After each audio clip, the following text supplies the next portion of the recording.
In 1941, an obsolete British biplane went hunting for one of France's most respected fighter aces. On paper, the outcome should have been obvious.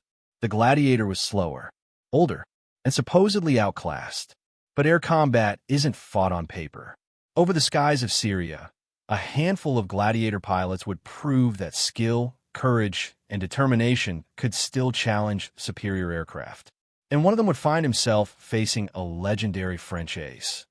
When people think about World War II air combat, they usually picture the skies over Britain, Germany, or the Pacific. Few remember the fierce fighting that erupted in Syria and Lebanon during 1941. At the time, these territories were controlled by Vichy France, the French government that cooperated with Germany after France's defeat in 1940. Britain feared German aircraft might use Syrian airfields to threaten the Middle East and the vital Suez Canal. As a result, Allied forces launched an invasion. Suddenly, former allies found themselves fighting each other. British, Australian, Indian, and Free French troops advanced into Syria. Above them, pilots prepared for a conflict that many never expected. French versus British. Former comrades turned enemies. Why 1941, the Gloster Gladiator was a relic. The aircraft looked more at home in the 1930s than in a modern war. It had two wings, an open cockpit, fixed landing gear, and a top speed far below that of newer fighters. Many military planners believed the age of the biplane was over. Aircraft like the German Messerschmitt Bf 109 and the British Spitfire represented the future. Compared to them, the Gladiator seemed hopelessly outdated. Yet the aircraft possessed one advantage. It was incredibly maneuverable. In the hands of a skilled pilot, it could turn tighter than many modern fighters. That ability would soon become crucial. The Vichy French Air Force wasn't a weak opponent. Many of its pilots were experienced veterans. Several had fought during the Battle of France. Some were regarded as elite aviators. Among them was a respected French ace whose reputation spread throughout the region. His victories had earned admiration from fellow pilots. His confidence in combat was well known, and many believed no aging biplane could seriously threaten him. The French pilots flew aircraft that were often faster and better armed than the Gladiators. On paper, the outcome seemed obvious. The British pilots should lose. Reality would be different. First contact. The Syrian sky was already heating under the desert sun when lookout crews spotted approaching aircraft. Engines roared. Ground crews scrambled. Pilots raced toward their waiting Gladiators. Within minutes, the biplanes were climbing into the sky. Dust swirled behind them as they lifted off. The French fighters appeared as distant specks. Then they grew larger, closer still. Soon both sides were staring directly at each other through their windscreens. The battle was about to begin. Into the dogfight, the French fighters attacked with speed. They dove aggressively, hoping to use their superior performance. The Gladiator pilots knew they couldn't win a straight chase. Trying to outrun the enemy would be suicide. Instead, they relied on maneuverability.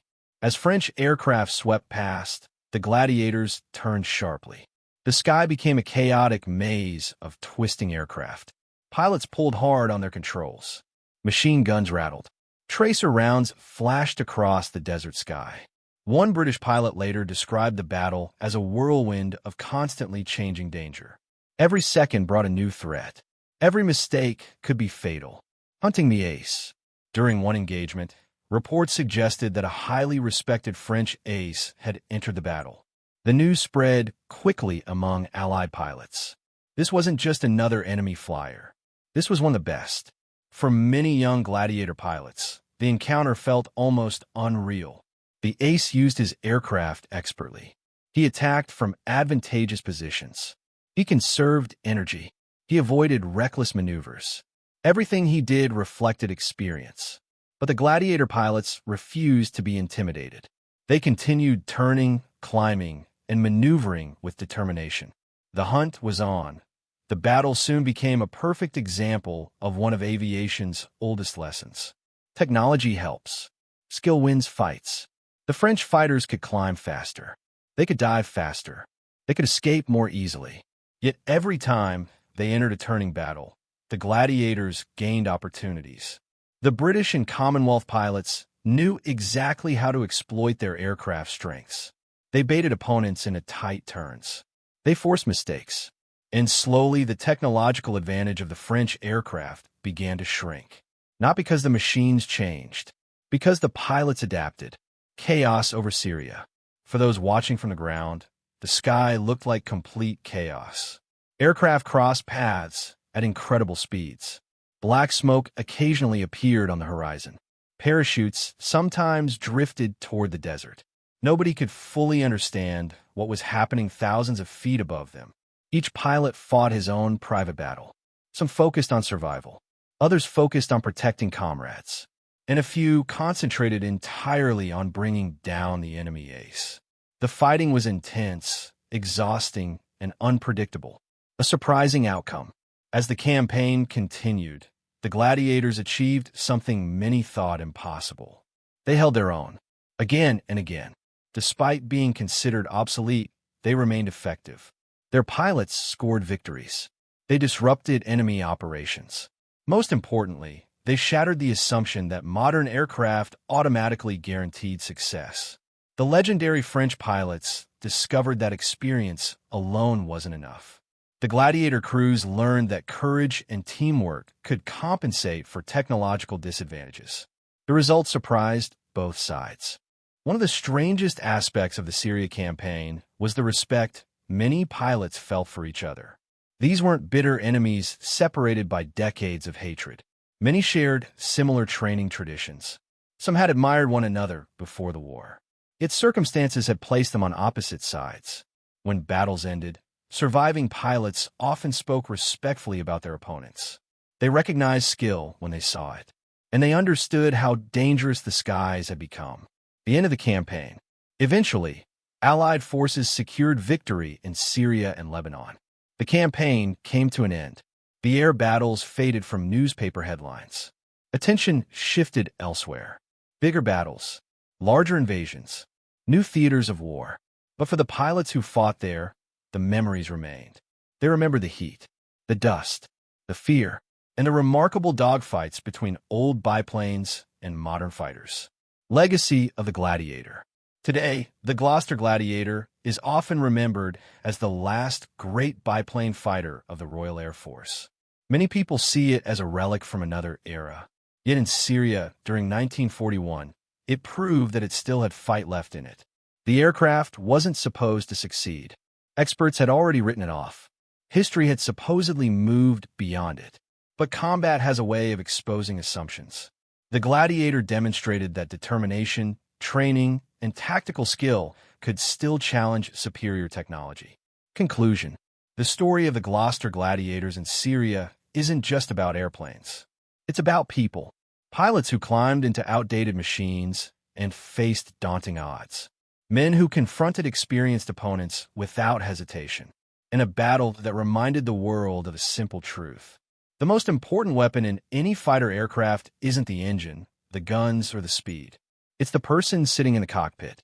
In the skies over Syria in 1941, legendary aces met determined gladiator pilots, and history gained one of its most fascinating forgotten air battles. And that's why, more than 80 years later, the hunt for a French ace by a squadron of aging biplanes is still worth remembering. As the fighting intensified, one reality became impossible to ignore. The gladiators were still there. Every mission, every scramble, every dogfight seemed to challenge the belief that they belonged in a museum rather than a battlefield. French pilots expected the biplanes to break away. They expected them to retreat when confronted by faster aircraft. Instead, the gladiators kept coming back, again and again. Their pilots learned the terrain, the weather, and the habits of their opponents. They understood that survival depended on discipline. A single mistake in an obsolete fighter could be fatal. One gladiator pilot later recalled how quickly combat unfolded. An enemy aircraft could appear from nowhere, fire a burst, and vanish into the bright Syrian sky before anyone had time to react.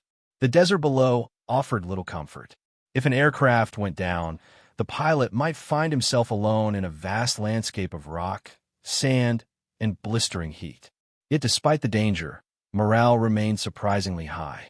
Each successful mission boosted confidence. Every safe return felt like a victory.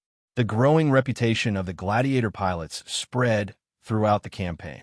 What had begun as a force flying outdated machines was becoming a respected opponent. By the campaign's final weeks, one lesson stood above all others.